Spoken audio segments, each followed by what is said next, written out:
Hyderabad parliament నియోజకవర్గంలో కులాలు మతాలతో సంబంధం లేకుండా ప్రజలు బీజేపీకి ఓటు వేస్తారన్నారు ఆ పార్టీ ఎంపీ అభ్యర్థి మాధవీలత. మే 1వ తేదీన హైదరాబాద్ నియోజకవర్గంలో కేంద్ర హోంమంత్రి అమిత్ షా రోడ్ షో నిర్వహిస్తారని తెలిపారు. సీఎం రేవంత్ రెడ్డి కాంగ్రెస్ పార్టీ స్థాయిని మరిచి అమిత్ షా వీడియోను మార్ఫింగ్ చేశారని మండిపడ్డారు. ఫేక్ వీడియోలతో అబద్దాలు ప్రచారం చేస్తున్న కాంగ్రెస్ కు ఎన్నికల్లో ప్రజలే బుద్ధి చెప్తారంటున్న మాధవీలతతో మా ప్రతినిధి Ajay face to face. Parliament ఎన్నికల పోలింగ్ తేదీకి సమయం దగ్గర పడుతుండటంతో రాష్ట్ర రాజకీయాలే కాకుండా దేశవ్యాప్తంగా కూడా పాలిటిక్స్ హీటెక్కుతున్నాయి. ఈ నేపథ్యంలో మనతో మాట్లాడేందుకు హైదరాబాద్ నుండి పార్లమెంటుకు కంటెస్ట్ చేస్తున్నటువంటి బీజేపీ అభ్యర్థి మాధవీలత మన ఉన్నారు.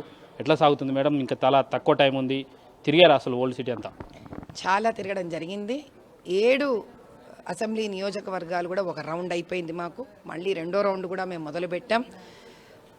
మత కులాలకి సంబంధం లేకుండా అతీతంగా ప్రజలు మా మీద చూపిస్తున్న ప్రేమానురాగాలకి అసలు మాటలు లేకుండా ఆనంద బాష్పాలతో మిగిలిపోయిన సందర్భాలు కూడా ఉన్నాయి.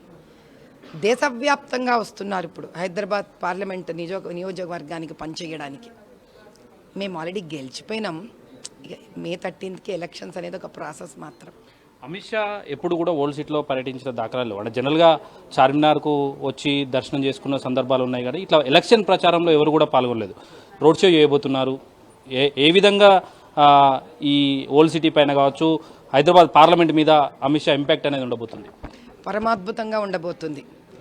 ఇన్ని ఏండ్లలో మా అమిత్ భాయ్ గారు మే 1కి ఎంతసేపు చార్మినార్ దగ్గరే వస్తారా అని అవాకులు చవాకులు పేలిన వాళ్ళ నోరు మూతబడించడానికి ఈసారి దేదీప్యమానంగా మహాకాళి అవతారంలో ఉన్న ఉజ్జయిని మహాకాళి లాల్ దర్వాజా నుంచి మొదలు పెడుతున్నాము.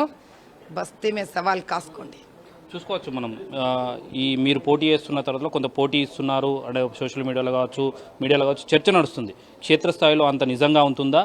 దాని ఇంపాక్ట్ తోటి అవతల పక్షాలు ఏ విధంగా రియాక్ట్ అవుతున్నాయి? అవతల పక్షంలో కేవలము మతం పేరుతో మాట్లాడుతూ అబద్ధాలు మాట్లాడుతూ మా అందరి వీడియోలను ఇష్టం వచ్చినట్టు ఎడిట్లు చేసుకుంటూ ఒక చేతగాని వాళ్ళు చేసే చేతగానితనంతో మాట్లాడుతున్నారు. దీనికి మద్దతు ఇచ్చే తొత్తులు కొంతమంది ఉంటారు వాళ్ళు తప్ప నిజంగా అభివృద్ధిని కోరుకునే వాళ్ళు అందరూ కుల మత జాతి అనే సంబంధం చూసుకోకుండా ప్రగతిని కోరుకుంటున్న ప్రతి ఒక్కరూ ఈసారి కమలం పువ్వు గుర్తుకి ఓటు వేసి గెలిపిస్తుంది. రిజర్వేషన్ల విషయంలో కొంత చర్చ నడుస్తుంది. బీజేపీ కాంగ్రెస్ ప్రతి విమర్శలు చేసుకుంటున్నారు. బీజేపీ అధికారంలోకి వస్తే ఎస్సీ ఎస్టీ బీసీల రిజర్వేషన్లు తొలగిస్తారంటూ కాంగ్రెస్ ఆరోపణలు చేస్తున్నారు. ఏ విధంగా చూడొస్తుంది? ఆల్రెడీ రేవంత్ రెడ్డి గారి మీద కేసు ఫైల్ అవ్వడం జరిగింది. ఆ ఎడిట్ చేసిన వీడియోని వాళ్ళ మీద కేసు ఫైల్ చేయడం జరిగింది.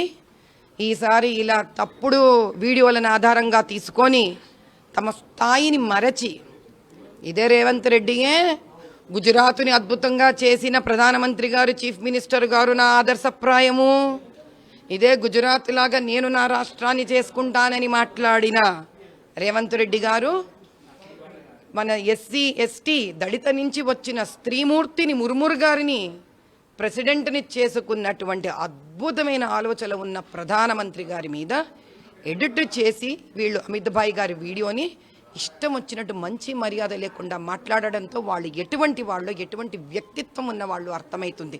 ఈసారి తెలంగాణలోని 17 పార్లమెంటు సీట్ల వాళ్ళు ప్రతి ఒక్కళ్ళు వీళ్ళకి ఎలాంటి జవాబు ఇస్తారంటే దేశం కాదు కదా రాష్ట్రంలోనే వీళ్ళ ఉనికి లేకుండా తీసి అవతల పారేసే జవాబిస్తాం మేము. మనం చూసుకోవచ్చు మొత్తంగా మాధవీలతను బీజేపీని హైదరాబాద్ పార్లమెంట్ పరిధిలో ఓడించేందుకు ఏదైతే కాంగ్రెస్, ఎంబీటీ, ఎంఐఎం, బీఆర్ఎస్ 4 పక్షాలు ఏకమయ్యాయి. రాజాసింగ్ మద్దతు పూర్తిగా మా మీద ఉంది అంటూ మాధవీలత చెప్తున్నటువంటి పరిస్థితి మనం చూసుకోవచ్చు. కెమెరామెన్ ప్రదీప్తో అజయ్, 10 టీవీ, హైదరాబాద్.